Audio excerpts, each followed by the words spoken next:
Hola, muy buenos días. Vamos a ver en esta oportunidad el trabajo práctico número 26 referido al convenio multilateral. Como todavía no hemos visto el impuesto sobre los ingresos brutos, que es el impuesto sobre el cual se aplica este denominado convenio multilateral, lo que voy a hacer primero es hacer una breve caracterización de este tributo provincial. Luego, también caracterizar el convenio multilateral, cuál es su finalidad, su sentido y su modo de operar, para finalmente ver los 6 casos prácticos que tenemos, que nos convoca a resolver este trabajo práctico número 26, que ustedes ya tienen, y que lo vamos a ver inmediatamente. No es extenso los casos, si bien son muchos, son breves para resolverlos, pero requieren, como les digo, de un panorama previo acerca de qué trata el impuesto. Miren, el impuesto sobre los ingresos brutos es el impuesto provincial más importante y es un impuesto que grava el ejercicio de forma habitual y a título oneroso de actividades comerciales, industriales, de servicios, de locación de bienes, es decir, todas las actividades que ustedes conocen y los bienes y servicios que consumen, esos sujetos que prestan esos bienes, que desarrollan esas actividades en el ámbito de cada provincia, pagan el impuesto sobre los ingresos brutos. La base imponible que toma este tributo son justamente los ingresos brutos, los ingresos del mes. El impuesto es anual, pero se determina por anticipos mensuales.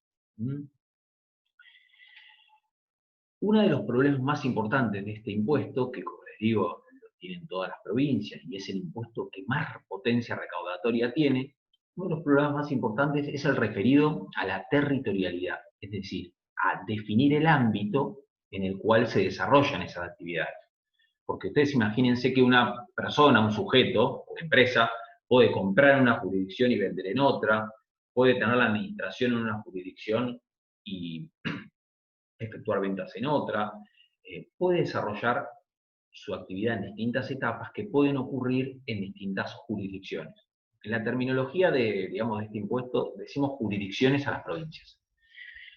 Entonces puede haber dos grandes de contribuyentes cuando hablamos del impuesto sobre los ingresos.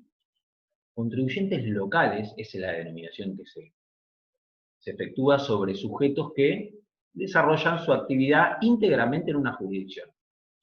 Eso cada vez es más raro. Sí, el kiosco de la esquina que ustedes conocen, negocios locales chiquitos, pero cuando empieza a crecer es muy probable que compre en otro lado, por ejemplo, un negocio que está acá en Provincia de Buenos Aires, es probable que compre en Cava. Ya con comprar en Cava, puede ser que no venda nada, pero con comprar ya está eh, transponiendo los límites de la jurisdicción de la Provincia de Buenos Aires y desarrollando su actividad parte muy chiquita en otra. Eso ya hace que deje de ser contribuyente local y participe del segundo grupo de contribuyentes, que son los contribuyentes de convenio multilateral o interjurisdiccional. Entonces, en estos contribuyentes su actividad trasciende la frontera de una jurisdicción. ¿Y cuál es el problema? El problema es que por la definición que se encuentra en todos los códigos fiscales, tiene uno cada provincia, un código fiscal cada provincia, que es el que regula el impuesto sobre los ingresos brutos, la base imponible elegida son los ingresos totales del contribuyente, de forma tal que, si en este ejemplo que yo les pongo, que una persona compra en Cava y vende en provincia, si yo tomo los ingresos totales que tiene esa persona para ambas jurisdicciones, se estaría duplicando el tributo. Entonces fue necesaria crear ciertas pautas o ciertas normas de armonización para evitar justamente estas superposiciones tributarias. Ese es el sentido del convenio multilateral. Miren, este tributo sobre los ingresos brutos, impuesto sobre los ingresos brutos, con esa denominación aparece en el año 75, pero tiene viejísimos antecedentes. Los más remotos son los viejos impuestos a las patentes que uno tenía que pagar para ejercer determinada actividad. Ya cuando sale el antecedente inmediato de este impuesto, que es el impuesto a las actividades lucrativas, que sale en el año 48, pocos años después, en el 53, ya surge el primer convenio bilateral, luego multilateral, y ahora tenemos un texto que es del año 1977. Ese es el convenio multilateral vigente que tenemos. Entonces, el convenio actúa sobre el impuesto sobre los ingresos brutos para distribuir su base imponible y evitar superposiciones tributarias. Bien, Entonces, el convenio es un acuerdo que efectúan intrafederal, que efectúan todas las provincias, para armonizar la distribución de este impuesto, que es el más importante. Esa es un poco la razón de la existencia. El método que tiene en miras el convenio es distribuir o actuar sobre la propia base imponible de este tributo. Y tiene dos grandes mecanismos, dos grandes sistemas, que los vamos a ver en estos casos que vamos a ver. Uno es el régimen general, que se distribuyen los ingresos de un periodo, se distribuyen en razón de los ingresos del periodo anterior y de los gastos del periodo anterior. Es decir, esos ingresos y gastos se toman en cuenta para armar un coeficiente que nos va a denotar la intensidad del ejercicio de actividades en cada jurisdicción. Entonces, en las ventas actuales, pongamos en 2020, si tenemos que liquidar ingresos brutos, convenio multilateral, para un contribuyente interjurisdiccional, lo que debemos hacer es aplicar esos coeficientes que creamos en base a información de 2019, a fin de justamente distribuir equitativamente esa base imponible que se corresponde con la porción de ejercicio de actividad que un sujeto desarrolla en cada jurisdicción. La primera observación que les quiero hacer, este es el primer método y el más importante, el régimen general, mediante el cual, como les digo, se toma información del pasado, del año anterior, y se distribuyen los ingresos del presente. La primera reflexión que a veces me la hacen como consulta es que, bueno, ¿por qué no se toman las ventas directamente? Sería una pregunta, ¿no? Entonces, directamente, lo que se vende en Provincia de Buenos Aires, se declara en Provincia de Buenos Aires, lo que se vende en Entre Ríos, y así. Porque, como les decía originalmente, el hecho imponible del impuesto sobre los ingresos brutos no es la venta, sino que es el ejercicio de actividad de forma habitual y a título oneroso. Entonces, uno puede desarrollar una actividad en determinada jurisdicción, por ejemplo, tener la administración y no vender nada. Y nadie estaría de acuerdo en que esa jurisdicción no tiene que recibir base imponible. Sí, una parte del tributo que tiene que pagar, tiene que ser asignado a esa jurisdicción porque allí se desarrolla una porción de su actividad. Ese es el sentido, entonces. Entonces le decía, entre los dos grandes mecanismos que tiene este convenio, y que vamos a verlos en los casos, uno es el régimen general, que se determina tal como les decía, después lo vamos a ver en la resolución de los casos de forma concreta. Cómo se construye este coeficiente. Hay un coeficiente de ingresos, un coeficiente de gastos, y un coeficiente unificado que toma ambos. En razón de ese coeficiente unificado es que se distribuyen las bases imponibles del presente, del año 2020.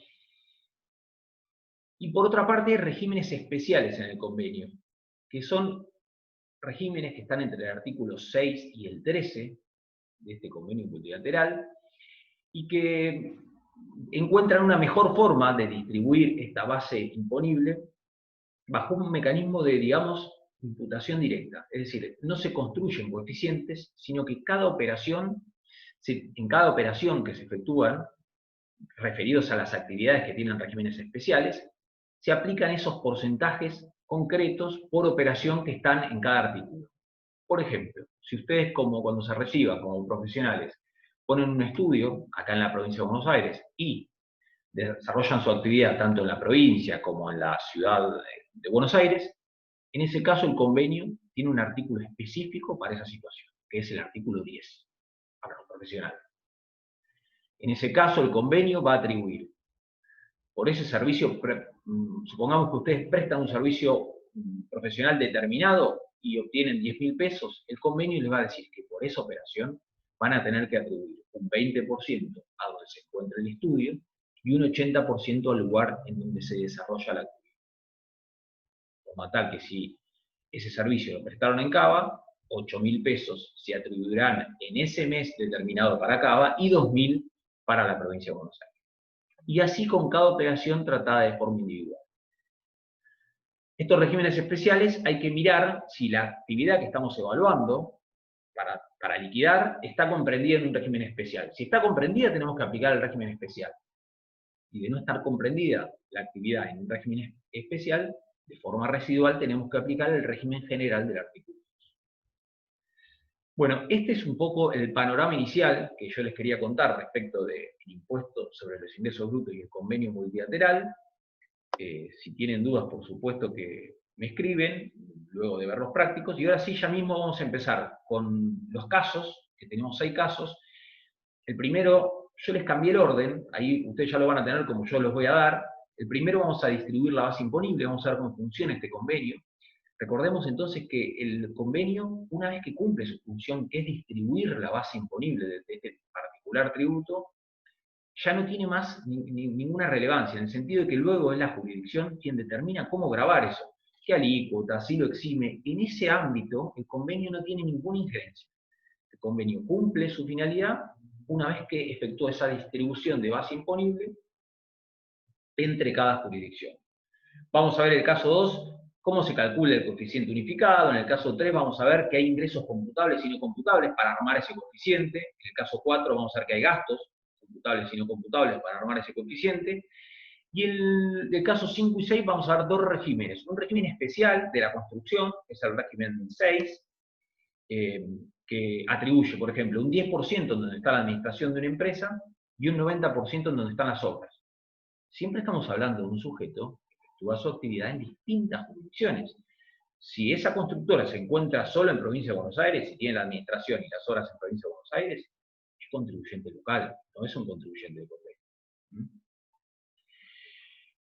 Y finalmente, en el caso 6, hay un régimen especial de transporte y vamos a ver una aplicación muy fácil respecto de ese régimen de transporte, que es un régimen muy particular y que es el único que atribuye el 100% a una jurisdicción. Al 100% al lugar de origen de los viajes. Algunos autores han dicho que se presume o está íncita la idea de que el viaje que va vuelve, y entonces también se va a atribuir el 100% en la jurisdicción que originariamente era destino, luego es origen. Entonces, ahí habría un equilibrio, digamos. Pero bueno, tiene esa particularidad. Así que, bueno, vamos a ver estos casos, espero que les sean fáciles, lo vamos a ver con mis ayudantes, vamos a ver distintos casos entre nosotros, y cualquier duda, mi mail es agustinsas@gmail.com para el que tenga alguna duda concreta respecto a la resolución, o respecto a ingresos brutos o al convenio, encantado de poder evacuarla y tratar de que lo comprendan íntegramente. Bueno, les agradezco, muchas gracias, y vamos a ver ahora los casos.